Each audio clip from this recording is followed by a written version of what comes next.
park it somewhere safe.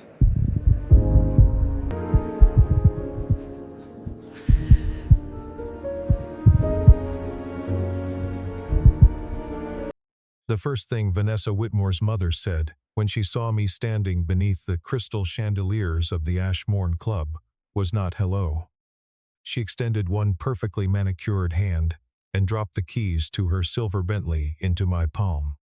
"Park it somewhere safe," she said without looking directly at my face, "and do not adjust the seat." For a few seconds, I simply stared at the keys. Around us, families moved through the marble lobby in designer gowns, custom tuxedos. Politicians shook hands with real estate developers. Retired athletes posed for photographs beside federal judges. Champagne floated through the room on silver trays, while a jazz quartet played beneath a sweeping staircase imported from France. It was the Whitmore Foundation's annual Legacy Gala, the most important social event of the year for Vanessa's family.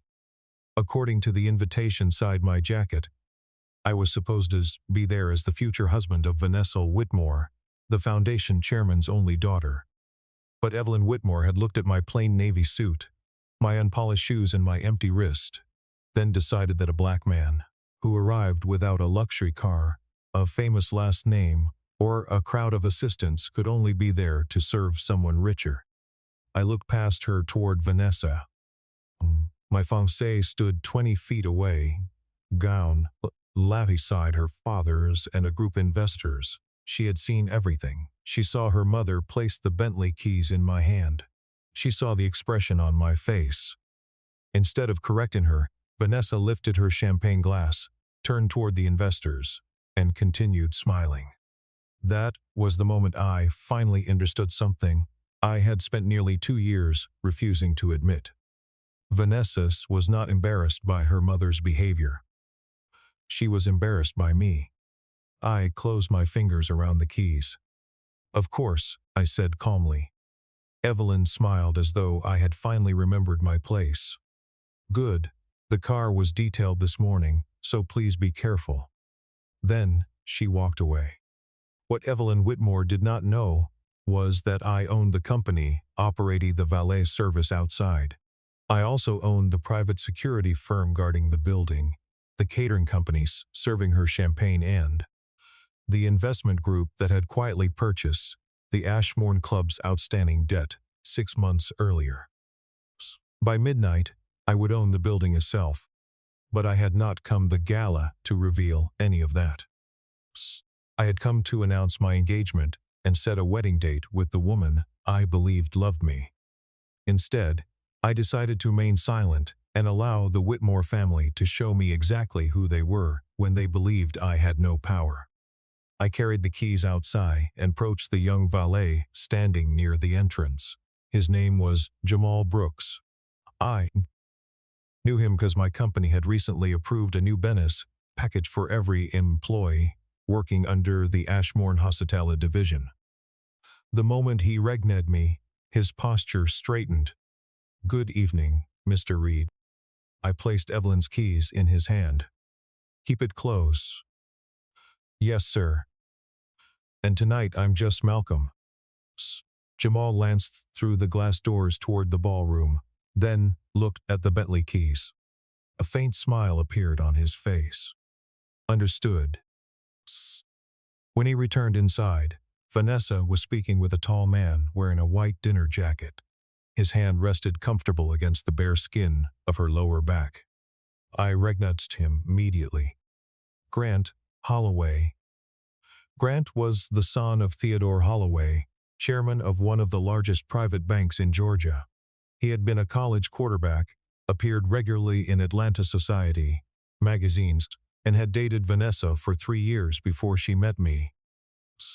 His family had recently offered emergency financing to Whitmore Development Group, the commercial real estate company by Vanessa's grandfather.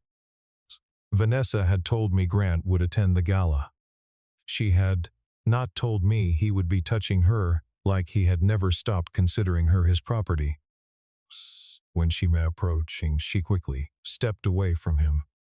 "Malcolm," she said, forcing a smile, "you made it." I have been here for almost 20 minutes. Her eyes traveled over my suit before settling on my shoes. You wore that? I looked down at my It is a suit. This is the Legacy Gala. I know where I am. Grant extended his hand. His grip was unnecessarily firm. So you are Malcolm. And you are Grant. His smile widened. Vanessa says you are involved in real estate. A little. What kind of properties? Mostly properties other people overlook. Grant glanced at my wrist. No watch. I know what time it is. For first time, his smile weakened. Vanessa touched my arm, but the gesture felt less like affection and more like an attempt to move me out of the way. Malcolm, could you give us a moment? Grant and I were discussing an important financing agreement. Thought tonight was a charity event. It is, but business does not stop because there is a string quartet. Grant laughed. Vanessa laughed with him. I looked at the two of them and felt something cold settle inside my chest. Take all the time you need, I said. As I turned away, I heard Grant ask, does he always dress like an accountant attending traffic court? Vanessa lowered her voice, but not enough. He is simple. Simple. That was the word she chose. Not private, not self-made. Simple. My name is Malcolm Reed. I was 41 years old, born in South Atlanta and raised by a mother who worked double shifts as a hospital receptionist. My father disappeared before I learned how to tie my shoes. We did not have inherited money, private school connections, or a family name that opened doors. What I had was patience. At 23, I started purchasing neglect apartment buildings through government auction. I repaired the first property, one unit at a time, often sleeping on finished floors because I could not afford a hotel. 9. I founded Reed Urban Capital. By 35, my company owned properties in 12 states. By 40, my private holdings were worth more than $4 billion. Almost nobody outside my company knew what I looked like. I had never taken Reed Urban Capital public, rarely attended industry events, and held most of my assets through separate companies, partnerships, and family trusts. Business magazines occasionally wrote about the mysterious founder behind Reed Urban Capital, but there were only a few outdated photographs of me online. Privacy had protected my mother, my employees, and my peace. When I met Vanessa, I told her I worked in real estate and private investments. She knew I was financially comfortable. She knew I owned a home, traveled whenever I wanted, and never worried about a restaurant bill. But I never told her the true size of my fortune. I want to know whether she loved Malcolm Reed or the number attached to his name. For a while, I believed she had passed that test. When we were alone, Vanessa was intelligent, affectionate, and ambitious. She talked about building affordable housing and creating opportunities for Black entrepreneurs. But whenever we were around her family, she changed. She corrected the way I held my wine glass. Expensive tailors. Promoted more expense. She became comfortable whenever I mentioned the neighborhood where I had grown up. You do not have to tell everyone where you came from, she whispered to me once. People make assumptions. At the time, I thought she was trying to protect me from judgment. Standing inside the Ashmorn Club, I finally realized she had been trying to protect her from being associated with someone she considered beneath her. I walked toward the bar and ordered sparkling water. Man in a black tuxedo stepped beside me. His name was Isaac Cole. He was my attorney, my oldest friend, and one of the only people in the room who knew everything. He had attended college with me, represented Reed Urban Capital since its first major acquisitions, and knew that I had arrived at the gala carrying an engagement ring. He also knew what my investigator had discovered about the Whitmore family. You heard what she said? I asked. Everyone within 20 feet heard it. She could have corrected her mother. She could have done many things. Isaiah took a small sip of bourbon. The documents are ready. I glanced toward the stage, where Charles Whitmore was greeting donors. You confirmed everything. Every account, every transfer, and every hidden liability. 3 weeks earlier, one of my financial analysts had discovered that Whitmore Development Group was hiding enormous losses from its lenders. The company was nearly insolvent. Charles had borrowed against Inish projects, shifted money between subsidiaries, and donation from the Whitmore Association to the Whitmore Foundations to cover private expenses. The Holloway family's proposed loan was supposed to save the company, but the financing came with an unofficial condition. Vanessa would leave me and return to Grant. I had read the private emails that morning. Her engagement to me had not been a problem she intended to confront honestly. It was simply an inconvenience she planned to remove after her father secured the money. The night before the gala, Vanessa had asked her assistant to prepare a breakup message. According to the draft, our lifestyles were different, and she needed a partner who understood the fonstables of Alexis. After 2 years together, she planned to dismiss me with a text written by someone else. Isaiah looked toward her. Do you still want to wait? Yes. For what? The truth sounds better when people say it themselves. Dinner began at 8 o'clock. My place card had originally placed me beside Vanessa at the main family table. Some had moved it. I found my name at table 24 near the kitchen doors, seated among junior employees, outside vendors, and 2 photographers. Vanessa sat on the raised platform between Grant and her father. I walked toward her before taking my seat. She leaned closer as soon as she saw me. Please do not make this difficult. I thought I was sitting with you. Tonight is complicated. Because of the Holloway financing agreement, her expression changed. Who told you about that? You just did. She lowered her voice. My father needs the Holloways tonight. Grant is important to the agreement. And I am not. This is not about your importance. Then what is it about? She glanced around to make sure no one was listening. You do not understand rooms like this, Malcolm. You do not understand how Lega families operate. I almost laughed. The Whitmores had inherited a regional construction business. I had built an international investment company from a 1-bedroom apartment. But Vanessa believed it did not understand power because I did not advertise mine. Where would you like me to sit? I asked. Your card at table 24. Grant leaned back in his chair. Do not take it personally, he said. Every room has a hierarchy. I direct into his eyes. You should remember that. His smile faded. I returned to table 24 and sat beside a young woman who worked for the foundation. She looked uncomfortable, as though she understood exactly why I had been moved, but was afraid to mention it. Halfway through dinner, Charles Whitmore walked onto the stage. He spoke about tradition, sacrifice, and the responsibility of protecting black wealth for future generations. The hypocrisy was almost impressive.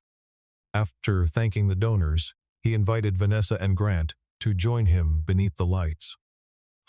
A spotlight traveled across the ballroom. Vanessa rose from her chair. She did not look at me. Charles placed one hand on Grant's shoulder. Tonight, we are proud to announce a historic partnership between Whitmore Development Group and Holloway Private Bank. Applause filled the ballroom. Our 2 families have shared values for decades, Charles continued. Soon we hope those values will unite us in an even more personal way. Guests began whispering. Grant reached for Vanessa's hand. My fiancée allowed him to hold it.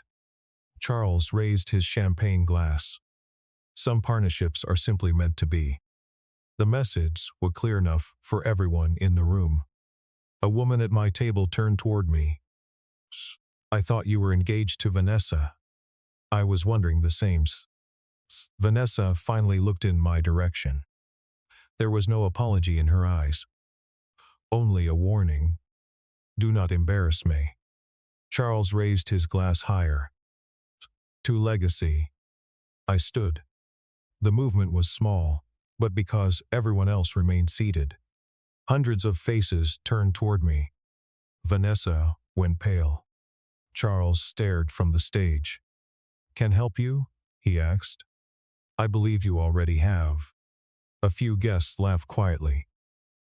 Charles did not. This is a private family announcement. Us. Then perhaps you should not have made it in front of 600 people. Vanessa stepped towards the microphone. Malcolm, please sit down. Grant smiled. Let him speak. This cannot be easy for him. I reached inside my jacket. Vanessa's eyes immediately dropped toward my hand.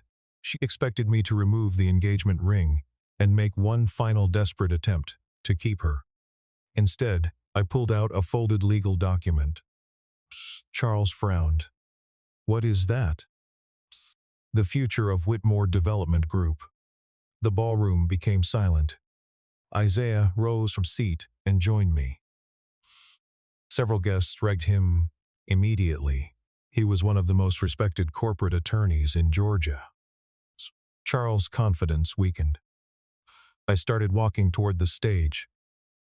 Grant stepped forward as though he intended to block me. Two security officers approached. They worked for my company. Grant pointed at me. Security, remove this man. He is disrupting the event. Neither officer moved. Charles snapped his fingers impatiently. Did you hear him, Mr. Reed outside? The head of security remained calm. We receive our instructions from the property owner, sir. Charles looked confused. I am chairman of this club. No, I said as he reached the stage. You are chairman of the membership committee. I climbed the final step and stood beneath the lights. As of 4 o'clock this afternoon, Ashmore Hospitality Holdings purchased this club and all its outstanding debt. Charles stared at me. What does that have to do with you? I own Ashmore Hospitality Holdings. A murmur moved across the ballroom. Vanessa shook her head. No, you do not. I turned toward her. You were right about one thing. I did not understand rooms like this. Her lips parted. So I bought one. The silence that followed was almost beautiful. Grant laughed, but panic was already showing in his eyes. This is ridiculous. Isaiah handed copies of the documents to Charles and the representatives from Holloway Private Bank. Mr. Reed had sold control of Ashmore Holdings, he announced. He is also the founder and chairman of Reed Urban Capital. Someone in the front row gasped. The company name was familiar. My face was not. Charles looked down at the paperwork and then slowly raised his eyes toward me. Reed Urban Capital? I nodded. His face lost its color. You purchased our debt. Most of it. Vanessa took a step backward. For the first time since I entered the gala, she looked at me as though she could actually see me. Malcolm, why did you never tell me? I studied her expression. Would it have changed where you seated me? She said nothing. Would have stopped your mother from handing me her car keys. Evelyn stood near the main table, frozen in place. Would have stopped you from holding Grant's hand while your father publicly announced your future together. Vanessa quick pulled her fingers away from Grant.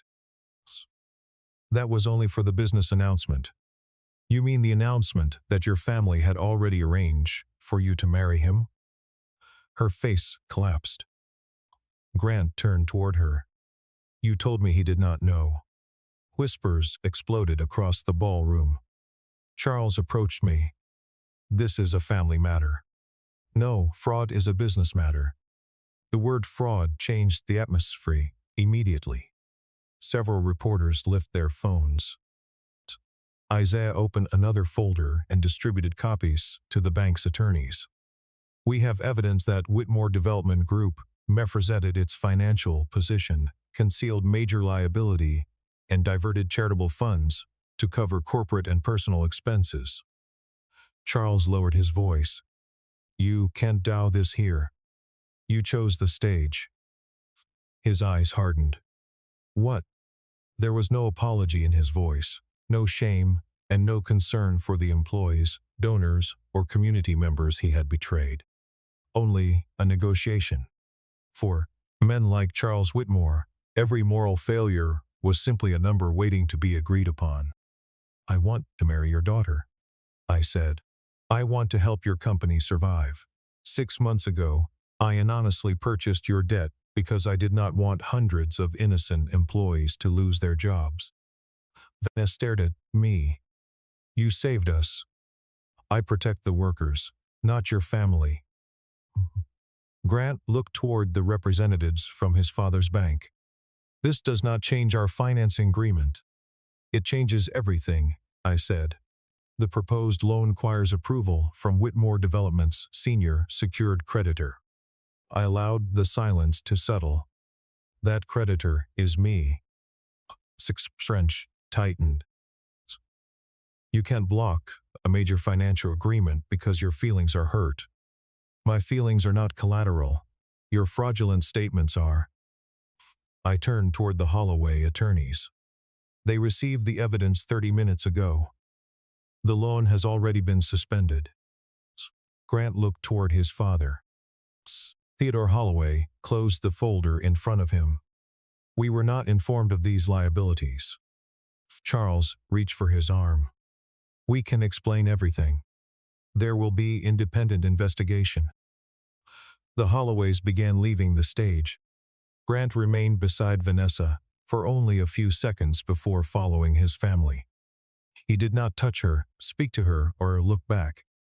Vanessa stood alone beneath the spotlight, abandoned by the man her family had chosen and exposed before the society she had spent her entire life trying to impress. She slowly walked toward me. Malcolm, please listen to me. I have been listening all night. This is not what it looks like. It looks like you plan to leave me as soon as your father secured the loan. She glanced at the hundred you watching us. Can we discuss this privately? When your father announced your future with Grant, you did not ask for privacy. Tears gathered in her eyes. I was under pressure. So was I when your mother handed me her Bentley keys. She made a mistake. You watch her. Vanessa reached for my hand. I moved it away. I love you, she whispered. No, you loved the version of me you believed you could control. That is not true. You hid me when you thought I was ordinary. Her voice broke. I did not know who really were. That is exactly the problem. I reached inside my jacket again and removed a small black box. The entire room seemed to stop breathing. Vanessa stared at it. I opened the box and revealed the custom diamond ring I had planned to give her after dinner. I brought this tonight because I planned to ask you to choose our wedding date. She began crying openly. Malcolm. I closed the box. But a ring cannot turn disrespect into love. I returned it to my jacket. Our engagement is over. The words landed harder than any shout could have. Vanessa covered her mouth. Evelyn rushed onto the stage. You are humiliated, my daughter. I looked directly at her. No, Mrs. Whitmore, I am refusing to protect her from the consequences of humiliated me. Her expression hardened. You think having money makes you one of us. I glanced around the ballroom at the chandeliers, the marble columns, and the people who had spent entire evening measuring human value through clothing, surnames, and social access. No, money made this room yours. I lift the owner documents. Now it makes it mine. Whitmore Development Group filed for restructuring 11 days later. Charles resigned after investigators confirmed that foundation donations had been used to cover her core expenses and personal debts. Several board members were removed.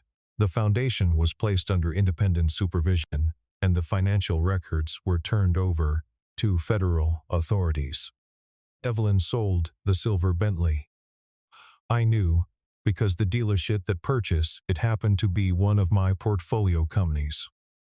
Publicly denied that he had ever intended to marry Vanessa. Unfortunately for him, someone leaked private messages in which he described her as the price of the deal. The same people who had applauded them beneath the chandeliers now whispered about them at every restaurant, charity event, and private club in the city. Vanessa disappeared from Atlanta society for several months. She called me 26 times. Answered once. I made a terrible mistake, she said. No, he replied. You made a series of decisions. The mistake was believing those decisions would have no consequences. She asked whether I had ever truly loved her. I gave her the truth. Yes. Her breathing broke. Then why can't you forgive me? Forgiveness does not require reconciliation. I wished her well and ended the call. Despite everything her family had done, I did not destroy Whitmore Development Group. Destroying the company would have punished hundreds of employees, contract and families who had nothing to do with Charles Whitmore's arrogance. Reed Urban Capital acquired the viable projects, paid the outstanding contracts, and preserved more than 800 jobs. I appointed the company's former operations director, Denise Carter, as chief executive officer. Denise was a brilliant black woman who had worked at Whitmore Development for 18 years. Charles had taken credit for her decisions, ignored her warnings, and promoted less qualified men above her. Within 12 months, she returned the company to profitability. We renamed it Carter Reed Communities. The Whitmore Foundation was rebuilt under an independent board. Every dollar that had been misused was returned, and the organization directed programs toward scholarships, housing assistance, and grants for people from underserved Atlanta neighborhoods. The Ashbourne Club changed too. Membership no longer depended on family connections or inherited status. Employees received health insurance, paid leave, and profit-sharing bonuses. Jamal Brooks, the valet who had accepted Evelyn's Bentley keys that night, was promoted to regional director of guest services. 1 year after the gala, we held a celebration inside the same ballroom. The chandeliers were still there, the marble staircase still curved toward the second floor. A jazz quartet still played near the entrance. But the room felt different. My mother stood beside me in a deep blue dress, watching scholar students take photographs with their families. She looked around with quiet pride. So this is the place where they thought you parked cars? She asked. Yes, Ma. She shook her head. You should have parked it. I laughed. Why? So you could have charged them for the service. That harder than I had in months. Then her expression became serious. Did get what you wanted? I looked across the ballroom. For a while, I had wanted revenge. I wanted the Whitmores to experience the humiliation they had placed on me. I thought exposing them in front of their friends would restore something they had taken away. But dignity is not something arrogant people can give you, and it is not something they can remove. It is something you carry before you enter the room. It is something you keep even when everyone inside that room believes you do not belong there. I got my answer, I said. My mother touched my arm. What answer? I watched the families dancing beneath the chandeliers. That the people only respect you after discovering your wealth never respect you at all. She nodded slowly. Across the room, Jamal raised his glass toward me. I raised mine in return. The Whitmores had believed power was a famous last name, a private club, and a seat near the stage. They were wrong. Real power was remaining calm while people revealed their true character. Real power was possess the truth without needing to announce it. Real power was knowing you could destroy the people who humiliated you, but choosing and to protect the innocent who tend on. Sometimes, the most satisfying revenge is not ruining those who look down on you. It is allowing them to live long enough to watch you rebuild everything they were never worthy of controlling.